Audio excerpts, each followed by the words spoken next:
Good morning, everybody. Thanks for taking the time to join us here for the Warrior Corner to talk about the Armored Multi-Purpose Vehicle. I'm Brigadier General Dave Bassett. Whatever's in the program might have had me at another rank, but I wasn't promoted today. I'll just say that. I'm the Program Executive Officer for Ground Combat Vehicles in Warren, Michigan. And in my role, I'm responsible for, as the lifecycle manager for the Army's combat vehicle fleet, including, yeah, you got to turn me down a little, including the M1 Abrams tank, the Bradley fighting vehicle, the Stryker family of vehicles, the Armored Multi-Purpose Vehicle, the 88 Wrecker. Really, anything in the Army's inventory with a big gun on it that stays on the ground is probably my responsibility. And so we'll talk about the AMPV today. Really proud of this program, awarded in December into its engineering, manufacturing, and development phase. And I'm going to turn over most of that discussion to our project manager, Colonel Mike Milner. So AMPV exists as part of the Army's overall combat vehicle modernization strategy. And earlier today, you heard from General Perkins and General McMaster talking about the Army's operational concept. And the strategy that I'm talking to you about today is really the strategy that reflects the existing dollars that had been programmed in the previous POM. And so as we look at how that strategy may change in the future, it could be aligned in ways which are somewhat different than this, but the basic elements of this strategy, and by basic elements, I mean the need to modernize the existing platforms, the need to replace our obsolete platforms, the need to sustain our existing platforms, and the need to develop advanced capabilities. Those action words really, we think, are kind of enduring about what we have to do with our combat vehicle fleet. And so across our portfolio, the Army's making upgrades and changes to our entire portfolio of vehicles, substantial upgrades to the MRUN tank, substantial upgrades to the Bradley fighting vehicle. In terms of platforms that we're replacing, the first vehicle rollout on the Army's new howitzer, the M109A7, is going to be celebrated in the next couple of weeks out in Oklahoma as the first Paladin PIM M109A7 rolls across the production line. And so we're also looking to the future. I don't want to go into a lot of depth on the S&T investments, but those also represent doing all of these major elements at once as part of what we're doing with our combat vehicle fleet. And so the Armored Multi-Purpose Vehicle is really the first major replacement program after the Paladin PIM. And it was awarded last fall to BAE Systems, and Mike's going to talk to you a little bit about that vehicle, its design, and how we're going to go about executing and delivering on the newest vehicle in the Army's modernization portfolio. One of the things that we did find was that the vehicle that the AMPV replaces, the M113, was not a vehicle we felt like we could make modifications to meet the Army's needs in the ABCT formations in the future. And we didn't feel that there were other vehicles in the Army's portfolio that satisfied those mission roles inside of the ABCT. So with that, I'm going to turn it over to Colonel Mike Milner, PM, AMPV.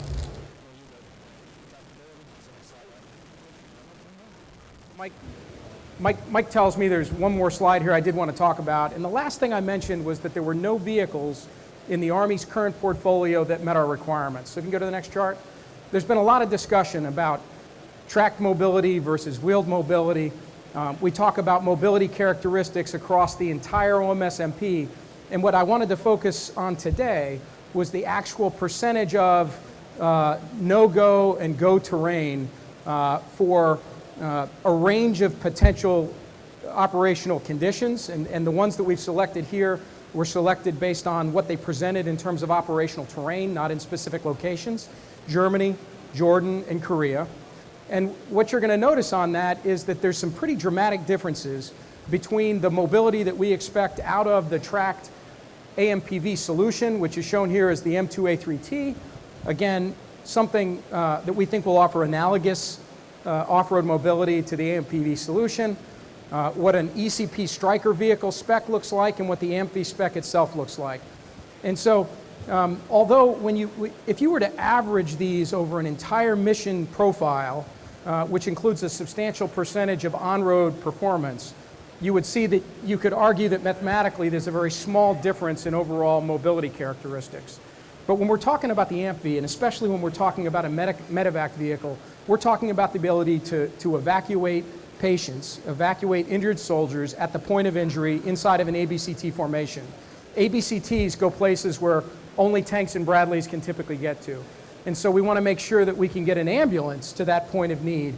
And in this case, if you look, for example, in Germany in wet conditions, there's as much as a 40% difference in no-go terrain in wet terrain in Germany between a typical wheeled Stryker type solution and a track solution. And so the arguments that talk about those mobility being roughly equivalent, we think that that's using some analytical methods which don't represent the true trafficability of a wheeled versus a track solution in those terrain profiles. Similarly, if you look at, for example, in a sandy terrain in Jordan, as much as a 20% difference, 25% difference in trafficability in various conditions. And so we're not saying that the Stryker is not a wonderful vehicle for what it's intended for. You know, the Army has wheeled Stryker ambulances today that we think are wonderful in their intended use as part of Stryker formations. What we do say, though, is inside of an ABCT where you have soldiers and tanks and Bradleys, you need to be able to get that medical evacuation vehicle to the point of need, and having a vehicle with commensurate mobility in all of these terrain profiles gives us the ability to do exactly that.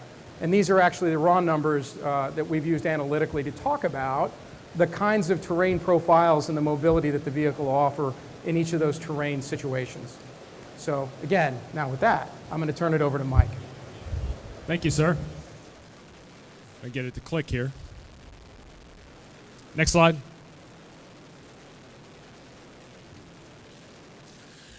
The Army awarded the AMPV contract to BAE Systems on 23 December of last year in preparation for taking our first deliveries of prototype vehicles approximately 2 years later. As we talked about during the opening session, was that the M113 program was terminated in approximately 2007 because of basically its force protection and survivability shortfalls. In addition to that, it also lacks the size, weight, power, and cooling necessary to host the onboard or the inbound network technologies and mission command technologies that we plan to field to the ABCT in the future. The AMPV program, as it's currently slated, is only designed to replace the 113s that currently reside in the Armored Brigade Combat Team, approximately 137 per brigade. The determination of echelons above brigade, where there's approximately 1,900 other 113s, has not yet been determined. But the AMPV program currently will replace the 5 mission roles that are currently in use by the 113. That includes the mortar carrier, mission command vehicle, the general purpose vehicle, which is analogous to the first sergeant's vehicle we most remember it as, and then the medical evacuation variant and the medical treatment variant. The medical treatment variant represents the only type vehicle like that within the Army's formations today. As you can see, they're all very similar chassis. In fact, 3 or 4 of the 5 will have a mid-back solution, while the mortar carrier will maintain a low-back solution. Primarily for that low-back solution so that the mortar tube can maintain the same geometry within the AMPV as it does within the 113 for the tube. Next slide. To give you an idea of the size, the AMPV will provide approximately 78% more space than the current 113s out there today. When you talk about the mission command roles versus the 577s, 1068s that are out there now, it still provides about 20% more space. This will allow it the ability to host all of the different network capabilities within the vehicles, WIN-Ts, POPs, SNEs, vehicle Wi-Fis, and then also all the radios and other mission command components that will go on there. Most importantly, it will be providing some of that additional power with having 2 400 amp generators on it. Next slide. Commonality is a very key part to the whole AMPV program in allowing it to progress as fast as it will.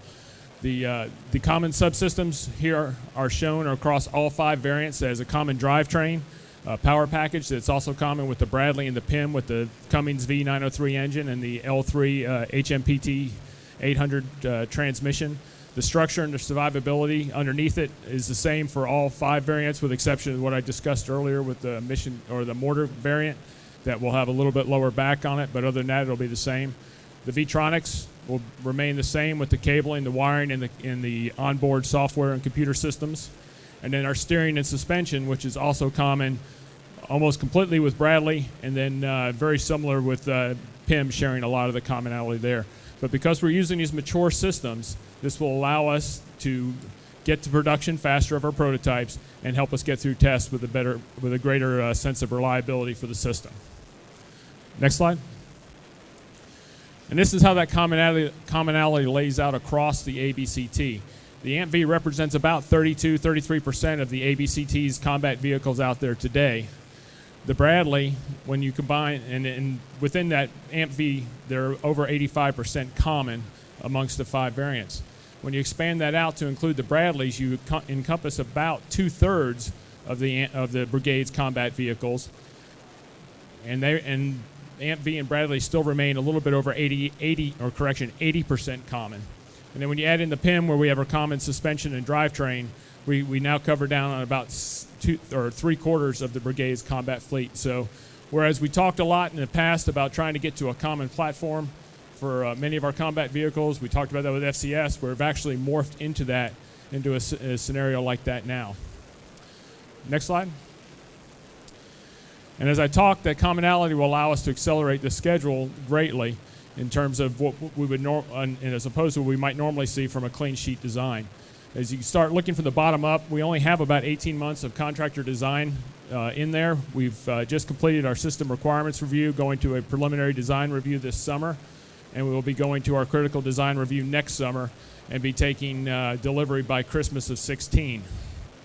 And you see the tests going on there. We'll be testing intermittently throughout the process, both at the subsystem, and then once we take delivery of the prototypes, we'll be doing our developmental test and eventually a LUT with the full up systems before we move into our milestone C in first quarter of FY19.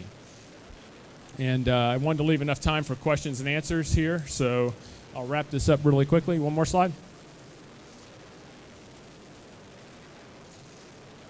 There it is. Again, the AMPV was about meeting the requirements. There was never a specification for it to be a wheeled or tracked vehicle. We provided industry a list of requirements. Industry was able to provide feedback on those requirements, and eventually we issued an RFP for those requirements. The proposal that was selected did happen to be a track solution, but it was not required to be one. The main thing was to meet the mobility, survivability, and force protection requirements of the vehicle. It comes in 5 different variants, and there's over about 20 different configurations when you think about the different mission command systems that might be incorporated into any one of the mission command vehicles. It's about 1/3 of the fleet of the ABCT. We'll keep it, help us keep the supply chain a little bit easier to manage and a little bit cheaper.